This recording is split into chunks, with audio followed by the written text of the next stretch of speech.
ज्ञान the treasure में आपका स्वागत है। और हम आपको बताएंगे कि भारत में देशद्रोह का कानून क्या कहता है।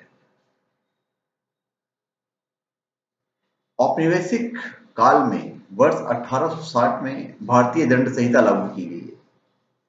राजद्रोह का प्रावधान वर्ष 1870 में जोड़ा गया है।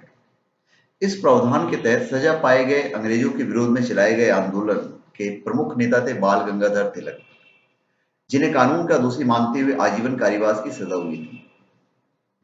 1908 में उन्हें म्यांबर स्थित मांडाला जेल में भेजा गया था।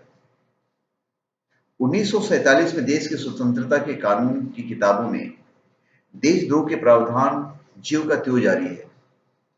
देशद्रोह कानून के संदर्भ में विधि आयोग ने इस धारा के दायरे में वृद्धि कर सजा को अधिकतम 7 वर्ष की सिफारिश की थी।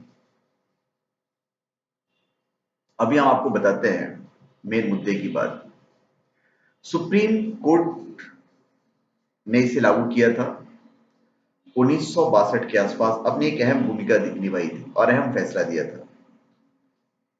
एक मामला आया था और सुप्रीम कोर्ट ने तथ्यों पर, कानून से संबंधित विभिन्न पहलुओं पर इस कानून की ऐतिहासिक पृष्ठभूमि के साथ इस पूरे प्रावधान की विस्तृत व्याख्या की थी।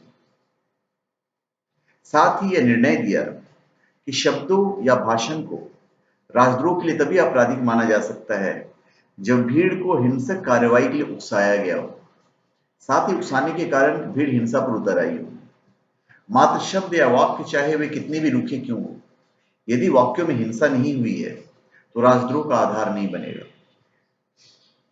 उच्चतम न्यायालय ने इसी मामले में स्पष्ट किया है कि नागरिकों को सरकार के बारे में या उसके द्वारा किए गए कामों के बारे में अपनी पसंद के अनुसार बोलने लिखने का अधिकार है, और जब तक कि उसकी आलोचना या टिप्पणी द्वारा लोगों को विधि सम्मत सरकार के विरुद्ध हिंसा करने को नहीं भड़काया गया हो अथवा सार्वजनिक व्यवस्था फैलाने की नीयत हो।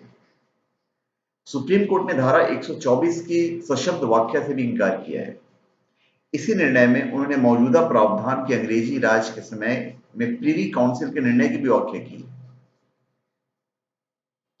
सुप्रीम कोर्ट ने स्पष्ट किया है कि केवल उन्हीं गतिविधियों में मामला दर्ज किया जा सकता है जहां हिंसा का सहारा लेकर अव्यवस्था तथा सार्वजनिक शांति भंग करने की नियत या प्रवृत्ति हो।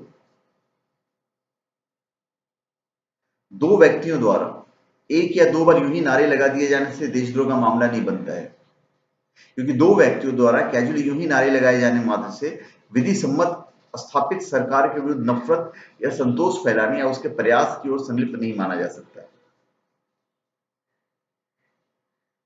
हाँ, इसकी जो सजा है वो 7 साल की सजा निर्धारित की गई है। तो धन्यवाद। आप हमारे चैनल पे सब्सक्राइब करें और अपने कमेंट दीजिए। धन्यवाद।